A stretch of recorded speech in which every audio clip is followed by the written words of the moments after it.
बच्चों, आज हम सभी लोग थोड़ा सा वीडियो हल्का सा धुंधला जरूर दिखाई दे रहा होगा, हल्का सा। रीजन ये है कि बाहर लाइट भी नहीं है और खिड़की ओपन होती है तो बाहर बारिश हो रही है, उसकी आवाज़ उठा रहा है कैमरा। इस नाते खिड़की बंद की गई है, हल्का सा लाइट कम होगी लेकिन आवाज़ आपको क्लियर होगी। हम भी शायद दिख ही रहे होंगे आपको। तो हम लोग आज 5वां लेसन पढ़ेंगे, अस्माकं पर्यावरणम। क्या पढ़ेंगे? अस्माकं पर्यावरणम। देखिए, अस्माकं जो शब्द है, अस्माकं ये शब्द है, एक शब्द रूप आप पढ़े होंगे। शब्द रूप में सर्वनाम रूप अस्मत्, इसी का ये षष्ठी विभक्ति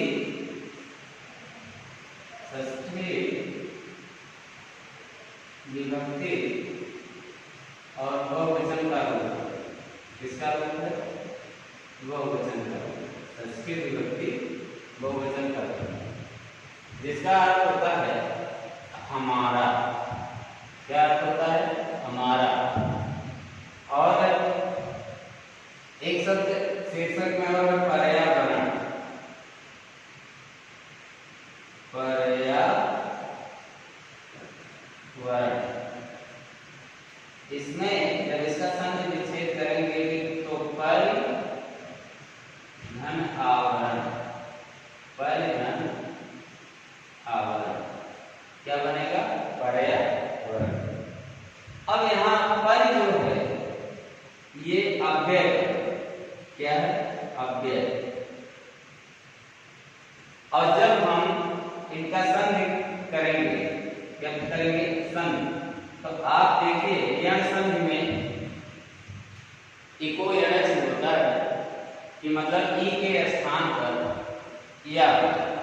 तो आप देखिए, पर में रा पे ई है, यही जब यहाँ ई के स्थान पे या हुआ और ये रा जो है ये ऊपर चला गया तो बना पर्यावरण। अब इसका शाब्दिक अर्थ है पर माने चारों, पर माने हमारे चारों ओर और आवरण माने ढका हुआ। मतलब हमारे चारों ओर जिससे ढका हुआ।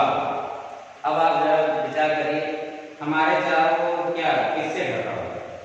अगर हमारे चारों ओर आप बाहर निकलिए तो आपको आसमान से ढका हुआ।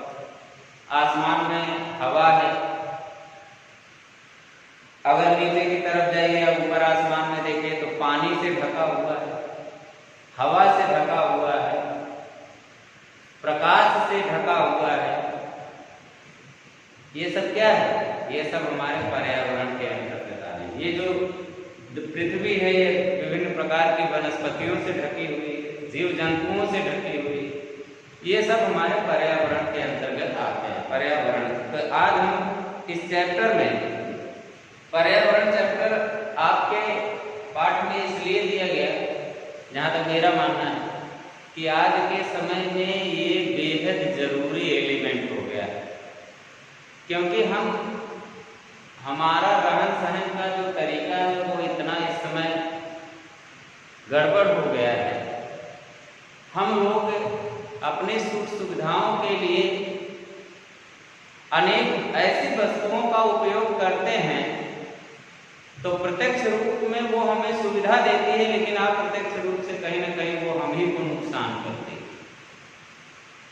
लेकिन हम अप्रत्यक्ष रूप को नजरअंदाज करते हैं और प्रत्यक्ष रूप से हम उसको फॉलो करते हैं। हर वो चीज हम इसीलिए कहीं ना कहीं दिन प्रतिदिन आलसी होते जाते हैं।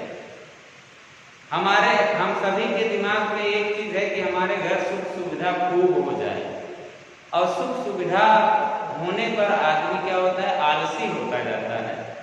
और एक तरफ वो अपने आप को ये फील करेगा कि हम बहुत बड़े आदमी हैं, बहुत धनाढ्य हैं, बहुत संपन्न हैं, लेकिन दूसरी तरफ वो कहीं न किसी परिप्रेक्ष्य में वो गरीब भी होता है। रीजन क्या है? कि हमारे द्वारा उपयोग की गई वस्तुएं कहीं न कहीं इस पर्यावरण के लिए बहुत ही घातक सिद्ध होंगी। और जब पर्यावरण को हम नुकसान पहुंचाएंगे तो वो हमको नुकसान पहुंचाएगा। तो इसलिए इस चैप्टर को हमारे मतलब आपके सिलेबस में रखा गया कि ताकि आप भी जान पाएं कि आखिर क्या होता है पर्यावरण, कैसे नुकसान पहुंचाता है। हमें इसको मतलब बनाए रखने के लिए या अच्छा बनाए रखने के लिए क्या करना चाहिए, इस पाठ के माध्यम से हम जानेंगे। या भूमि यद जलम यह च वायु परितः विद्यते, यह भूमि यह जलम यश्च वायु परितः विद्यते। देखिए बता रहे हैं यह या शब्द है, या माने जो कह रहे जो, और भूमि माने भूमि, कह रहे जो भूमि, यद जलम माने जो जल, यह च वायु और जो ये हवा जिसको हम हमेशा सांस लेने में प्रयोग करते हैं, ये परितः विद्यते, ये हमारे चारों तरफ विद्यमान। अगर मैं आपको इस समय पढ़ा रहा हूं तो पढ़ाते पढ़ाते हम सांस भी बार बार ले रहे हैं और छोड़ रहे हैं। आप भी अगर पढ़ रहे होंगे तो आप अगर गौर करिएगा पढ़ते समय तो बार बार आप सांस को ले रहे हैं, छोड़ रहे हैं। जरा आप बताइए कि आपकी थाली में खाना ना रहे और आपसे कहा जाए खाओ, तो आप क्या खाओगे? उसी प्रकार से अगर इस वातावरण में हवा ना हो तो हम सांस में किसको लेंगे? हम सांस में किसको खींचते हैं? हवा को खींचते हैं। किसको छोड़ते हैं? हवा को छोड़ते हैं। हाँ, वो उसमें केमिकलाइज हो जाती है, ऑक्सीजन के रूप में लेते हैं, कार्बन डाइऑक्साइड के रूप में छोड़ते हैं, ये अलग बात है। मगर हम हवा ही लेते हैं तो इससे साफ जाहिर है कि हमारे जहाँ भी हम सोते जागते, चाहे कमरे में हो, चाहे बाहर हो, चाहे गाड़ी में हो, जहाँ भी है हर जगह हवा व्याप्त है। तो कह रहे हैं ये जो वायु है, ये जो जल है, ये भूमि है, परितः विद्यते, ये हमारे चारों तरफ क्या है? विद्यमान। और क्या है? विद्यते साथ, अब लिखा सा मिलित्वा, और इन सभी, ये सभी मिल करके, ये सभी माने ये सभी चीजें मिल करके अस्माकं पर्यावरणं कर्तते। कह रहे हैं ये सभी, इन सभी को मिला लिया जाए तो ये सभी हमारे लिए उपयोगी हैं। हम इन्हीं के मिश्रित रूप को हम पर्यावरण की संज्ञा दे सकते हैं या पर्यावरण कहते हैं। स्वस्थम पर्यावरणम अस्माकं जीवनस्य आधारो। बहुत ऊंची बात है कि स्वस्थ पर्यावरण, कैसा पर्यावरण? स्वस्थ पर्यावरण हमारे जीवन का आधार है। कैसा? स्वस्थ पर्यावरण हमारे जीवन का आधार है। कैसे है जरा आप बताइए। आप एक उदाहरण लीजिए। अभी आप बच्चे हैं, पता नहीं ऐसी फीलिंग आएगी कि नहीं। हर गांव में या घरों में कुछ इस प्रकार के रोगी होते हैं, जैसे दमा के मरीज होते हैं। उनको अगर धूल युक्त, धुआं युक्त या बाजार में, सड़कों पर अगर उनको खड़ा कर दिया जाए तो उन बेचारों की दम घुटने लगती है। ऐसा क्यों? कभी आप महसूस करते हैं? और वही जगह पे कोई ऐसा व्यक्ति जिसको दमा का पेशेंट नहीं है, वो वहां खड़ा होगा, उसके दम नहीं घुटेगी। लेकिन ऐसा नहीं है कि हम दमा के पेशेंट नहीं हैं तो हम धुएं और गर्दे में खड़े होंगे तो वो हमें नुकसान नहीं पहुंचाएगा। नुकसान हमको भी पहुंचाएगा, मगर हमको थोड़ा अभी कम पहुंचा रहा है, और जो रोगी है उसको थोड़ा ज्यादा पहुंचा रहा है। उसकी बेचारे की दम घुट रही है, सांस फूलने लगती है। और वही रोगी जब एक स्वच्छ वातावरण में पहुंच जाता है, जहां खुली हवाएं, स्वच्छ हवाएं चलती हैं, तो वहां पर वो सुख की अनुभूति करता है, वहां उसकी दम नहीं घुटती। जरा आप विचार करिए, ऐसा क्यों? ऐसा इसलिए कि इस वातावरण में जितनी चीजें हैं हम सबका उपभोग करते हैं। प्रकाश है उसका भी उपभोग करते हैं, उपभोग माने उसको भी हम ग्रहण करते हैं। जल है उसको भी ग्रहण करते हैं, और वायु है उसको भी ग्रहण करते हैं। अब अगर, और यही हमारे पर्यावरण का हिस्सा है, अगर हम इनको दूषित करेंगे, गंदा करेंगे, तो गंदा भी हम ही कर रहे हैं और उपयोग भी हम ही कर रहे हैं।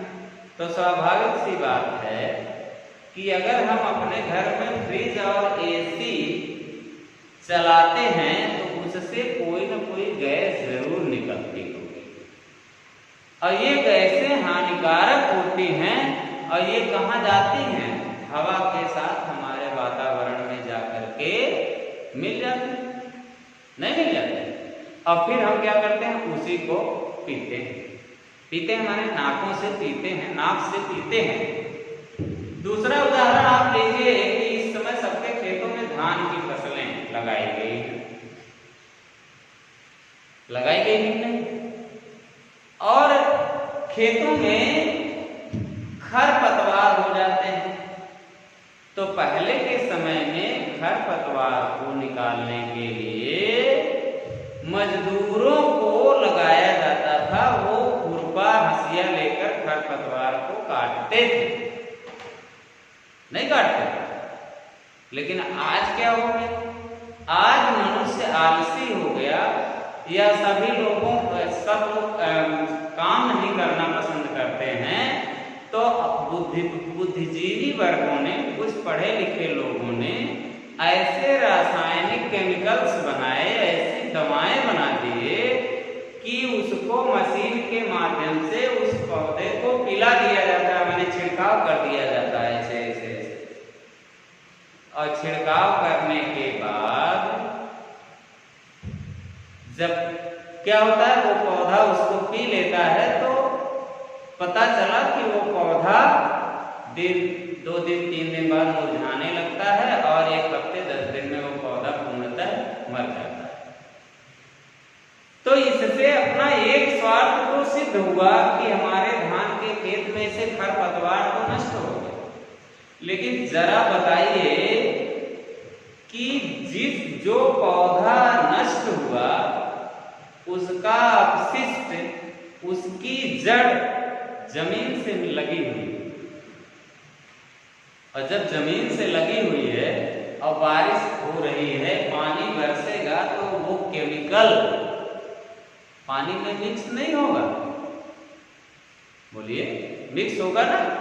और मिक्स हो करके ये जल जब कहीं भी इकट्ठा होगा, चाहे खेतों में, चाहे गड्ढों में, चाहे नदियों में, तो जब ये इकट्ठा होगा ये जल, तो 3 महीने 4 महीने में ये एब्जॉर्ब होगा।